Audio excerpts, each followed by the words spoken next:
People can go to jail if the networks aren't secure. That certainly makes it a high point of topic with the senior executives of a business. But the amount of information that a customer needs and the amount of data and the integrity of that data is more important today than it's ever been. And years ago, there was a survey back in 2003. It said, why do people secure their networks? The number one reason was not because we want to. It was because we don't want our brand recognition to be destroyed. I think that's still very, very important, but I think it's probably a close 1 and 2 now to where we have to.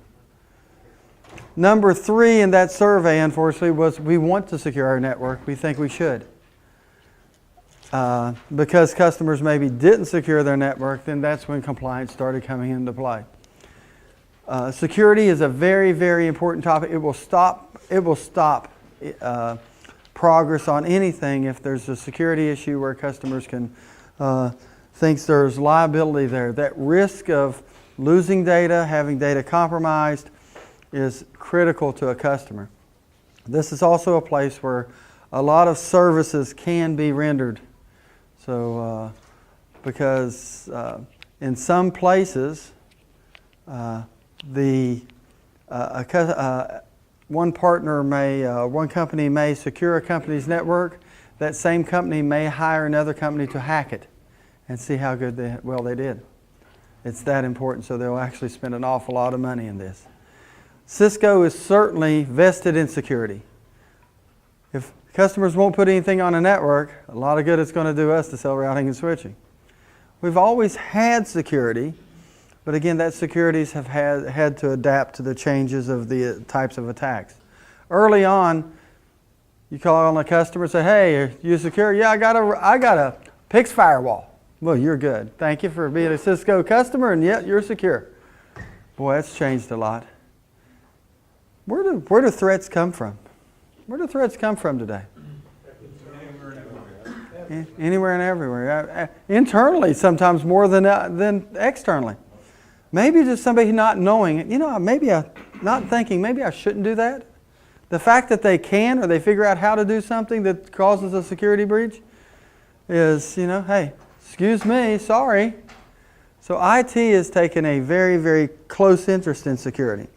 Cisco's whole portfolio of security products, and again, we can't cover all of them, but we cover a pretty good set of them, actually goes around a couple of different situations here. First of all, the different users, the secure access, just to secure the access used to be lock the doors, right? Don't let people in. Can't do that. Now we have login and passwords. Now you have to change those passwords. They can't be your child's name. They can't be all these different things. Secure access, and not only the connecting up what you connect up, but actually the devices they're using. We want to allow customers to onboard their own devices. In this BYOD, we want customers to be able to onboard their own devices, but we want to secure them as well. We also want to be able to have guests come into our network and have a secure guest net. Has anybody here ever brought a customer or somebody into Cisco and what the process is? What do you have to do? You have to register in the front, and then what happens? How do they get on our network? They get an ID that they get. Yeah, we actually have them, we don't just say get on GuestNet and work away. We actually have them authenticate saying that Eddie signed them in. Eddie's now responsible, by the way. And now this is their login name and password for a specific time, for a specific location. Right? So we want to be able to have that, but we want to be able to regulate it and control it. And again, this goes against every grain in IT or a security person's DNA because they don't want to give access. When I worked at Blue Cross and Blue Shield, I worked with a guy who was a mainframe guy, old mainframe guy.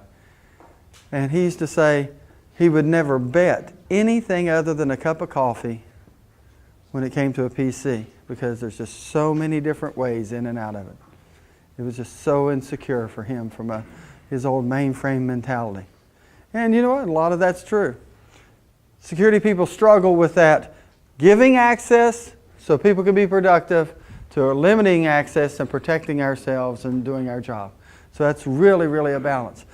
This is where I think that customers have had to start to refocus, because the business units have said, guess what, you can't tell me I can't have access to that because I'm running the business, I pay the bills, and you're stopping me from doing that. So you have to have policies in place. And if a customer hasn't got an overall policy about all that, that should raise the reddest flag you could raise to the highest pole, because they've got to start making that part of their business process. And I find that in a lot of customers that, you know, they may have thought about security 3 to 5 years ago. It's changed. It's changed. How fast do threats happen? How fast do new threats happen? Just every second of every day. I mean, every minute you get a new one.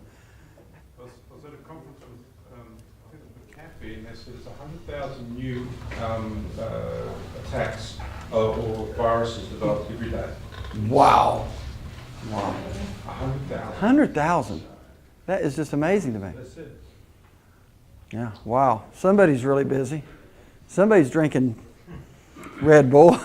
Somebody's on Red Bull there doing that. There's so many variants of all these things. So what does that mean? How can the average Joe keep up with this? How can the average customer keep up with this? Does he hire? Are there that many geniuses you can hire? No. No, they're not. We have to collect information and use it in something to be able to, once we see it one time, to be able to spread the information very, very quickly. Very, very quickly.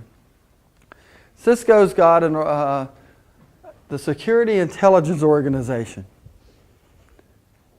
It's actually in the web. It's actually out there watching all of this, all the threats that go across there, the new viruses, the new hacks, the new this, that, and the other.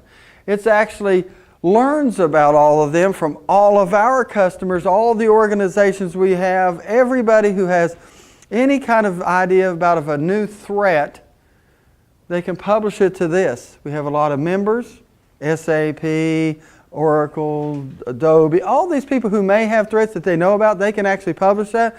But it's also new threats, new viruses, new hacks, new things like that actually we see in some of our equipment. We actually publish it out there, so you can actually subscribe to this. So as soon as a new threat happens, goes to the SIO, and the SIO can actually push that down for you.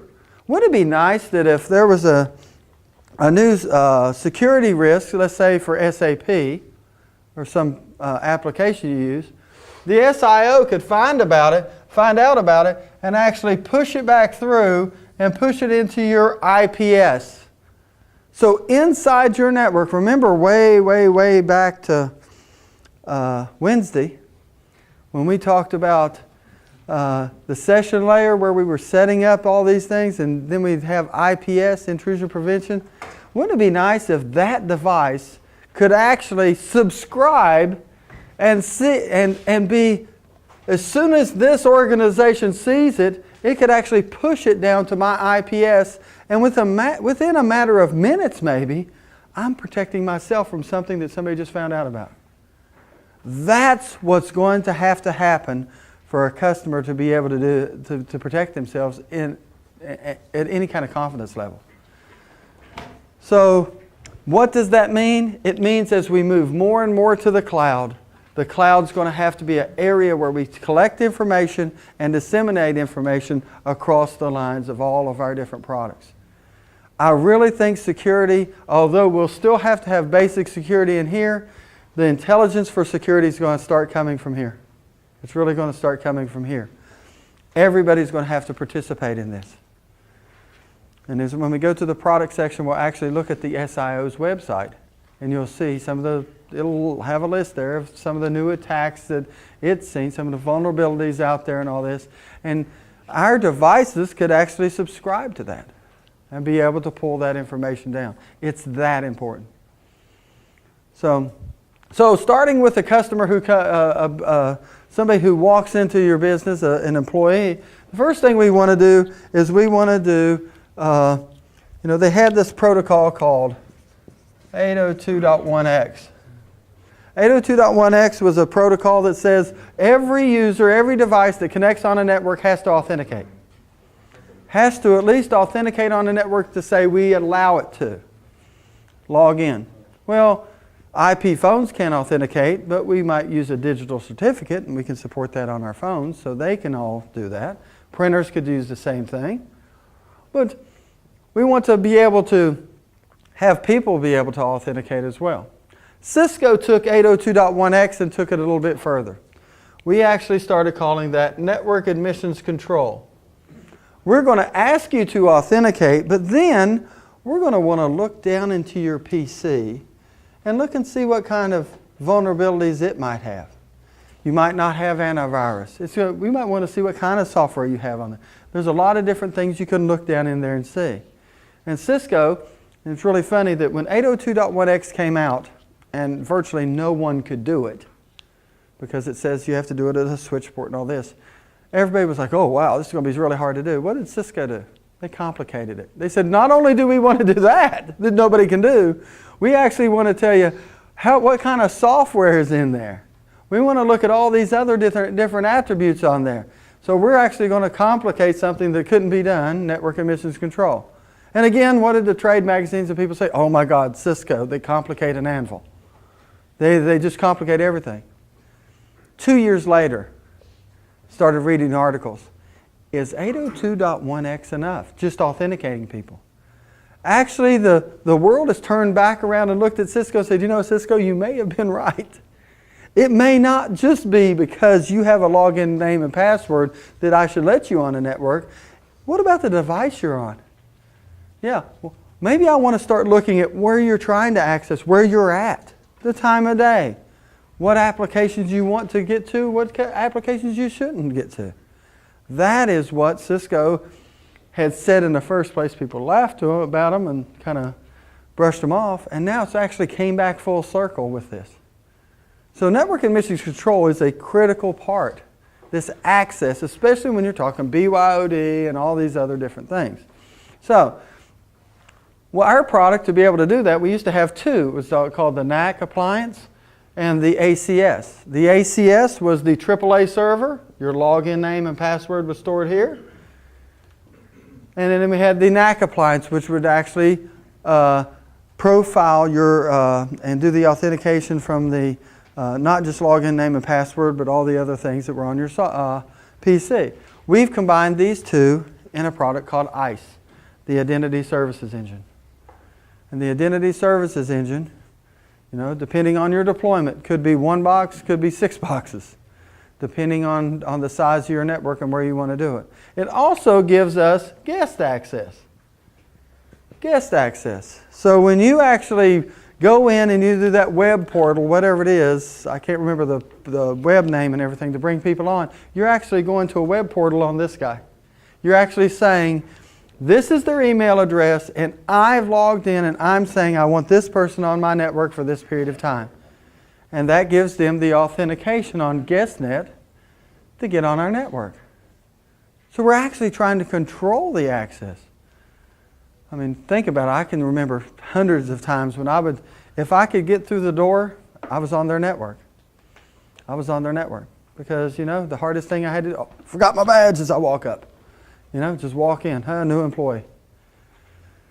So accessing this is really cool. Now the ICE actually will be able to give you time of day, all the different things that we want to do. You can create a profile. And again, this is where I think customers are struggling.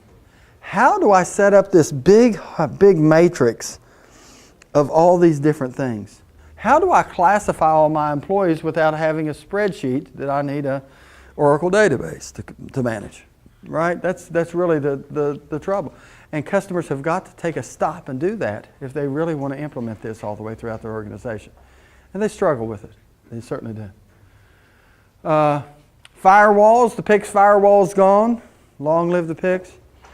Today we have the ASA, the Adaptive Security Appliance. The Adaptive Security Appliance provides multiple service.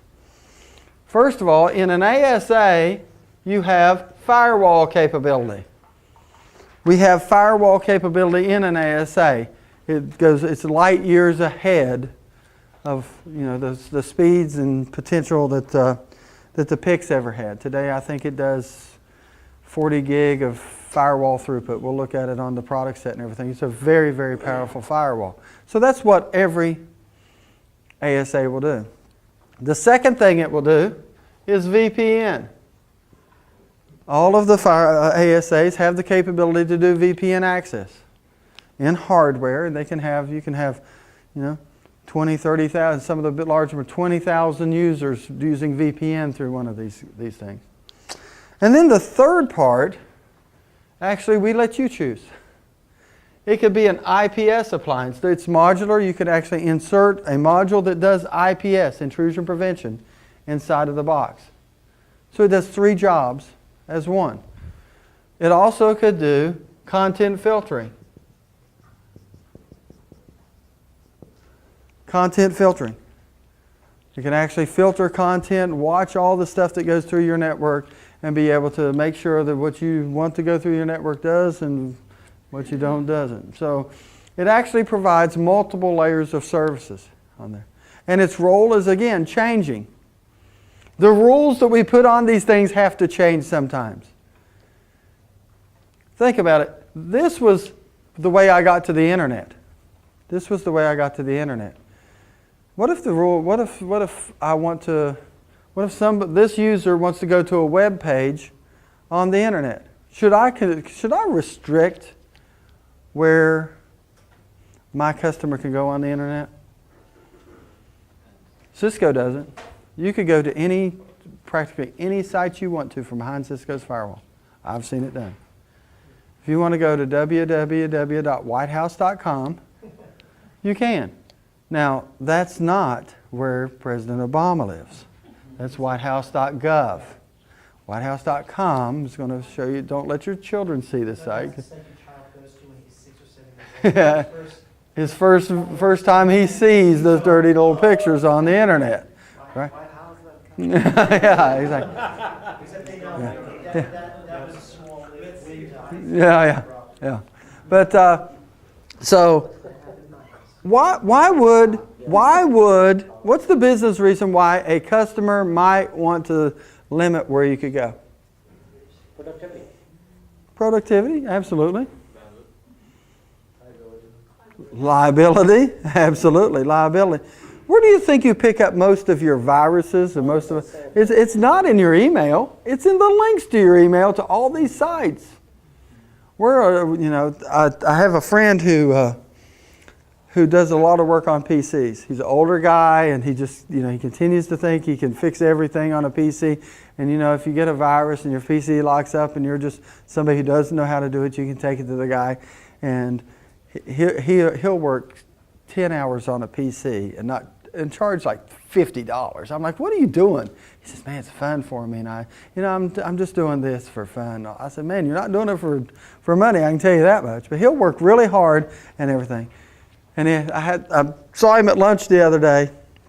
We went to lunch, and I said, what's going on? And he told me about this one problem he had on this PC, and he worked all this time, and he did this, and he did that. I said, well, where did this person get it? And he goes, porn. He says, 60% of everything I get is porn. It's just porn. And I said, well, do you get it from everywhere else? He says, I've seen banks. I've seen it come from bank sites. I said, really? Yeah. He says, but a lot of it's porn sites. Well, think about it. You can't control what people do. You can't. You can tell them not to do it. They tell me not to speed all the time. 45 miles an hour, I'm doing 60.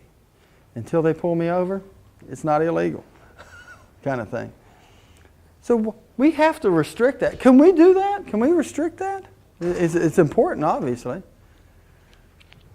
We have the ability to do it in a couple of places. What if we just want to do it on our site? We have a web security appliance that can do that. We can restrict down to whatever you want. We can let you look at your Facebook page while you're at work. We can keep you from chatting on it because there's a chat there. We can get that granular with what we would want to do. The web security appliance that we have here actually came from a company called Ironport, one of the best acquisitions Cisco has ever made. And it is a really, really, really good box. And you can get as granular as you want with that. As granular as you want as far as securing that. But what if you don't want to maintain that? Guess what? You could put it out here in the web. Ironport has a cloud-based service that you can do. So you could actually have it provided in the cloud. You could have every time somebody wanted to go to the web, to the internet, you could drive them all the way up here to the cloud, and the cloud will have your rules for you. And you could talk to those and say, here's my policy. The people will talk to you. They'll set your policies in place. They'll enforce your policies. They'll give you reports. They could say, hey, these are the things that people have tried to go to. You can get anything you want out of that. And you can also bring this into that so you can actually start filtering additionally places that you'd never want to let them go, even though they might not be on the list totally, but now they're a new attack or a new place that we know there's some vulnerabilities. So there's a lot of different potential here. I'll tell you this. Other than collaboration and data applications, security is probably one of the biggest moves to the cloud that I've seen. Because customers can't manage it themselves. They can't. It's too complicated. It really is. How about mail? Mail security. Is that important? Email? Yeah, it is. Absolutely. Again, that's where Ironport is at its best. Cisco's Ironport, probably one of the best products we've ever acquired, as far as what it does. It actually does, for all the mail, it sets, you have your mail server here, if you own your mail server. And it front ends your mail server. So Ironport is here. So all the mail going in and out before you get to your mail server, it goes through Ironport. So if somebody on the outside across the internet sends mail in, goes in and hits your Ironport mail server. The first thing your Ironport mail server does is it looks at where that mail's from. And it classifies that mail on a scale of -10 to +10, depending on where that mail's from, who's sending it. There are certain places we know no good mail comes from these certain places that the SIO know about. So guess what? If a mail comes in and it's a -4, we're going to throw it away. It's never going to see your mail server. Why? Because we know it's probably really, really bad. We don't want it to go there. But let's say it's a 2. Let's investigate a little further. So he'd pull the mail up and he'd look at it. He'd look inside of it. The links inside of the mail. If somebody sent you a link, well, let's look. I've got a list of all the bad places maybe. If those links are in there, probably going to throw it away. Probably going to let you know that there's something wrong with it. If there's attachments. Before we had Ironport here at Cisco, if you wanted to send an executable file through the network, you couldn't. But if you renamed that executable file, program.exe, fly right through. Or JPG. Just take an exe, change it to JPG. Just put in hey, it says JPG. Just rename it and use it. And it'd work. Won't work through this guy. He opens up everything and looks at it, looks and sees what's going on. Oh, you silly guy. That's an executable. It's not a picture. It'll take it out, throw it away. Yeah. It classifies all that. And it does a really, really, really good job. Very good for us. And again, you can have that on site, or actually you could have that up here. You could actually have your own mail server here and put this out here and just front end all your mail in the cloud. You don't even have to have it on your prem. And that's kind of like a hybrid approach, and I think that's a good thing. As good as it is coming in, it's just as good coming out. What if I don't want some intellectual property going out through email? This is a way for me to filter my outbound email. Everything that we use to communicate or to be able to send files can be a potential problem for us from a security perspective. We have to be able to do that. Our IPS, again, Cisco's got several new IPS products that we'll look at. Support up to 5 gigabits of throughput and everything. And one that I think is the best things is it actually works with the SIO and actually gets all the newest problems and it updates itself. So that means inside of your network, your application of SAP, if there's a new vulnerability, think about how important SAP, if you deploy SAP, how important that is in your business process. If there's a new vulnerability, you can find out and your network can be protecting you against it in a matter of minutes. That's what it's going to take in order to do this. Most customers are overwhelmed by this. This is probably the place they just get overwhelmed. And this, I tell you, we have a great fleet of products that live up here that are great services for them to use. Really is. Customers, customers are outsourcing their mail, right? They'll put their mail out there and everything. Guess what? Why don't you secure it out there too?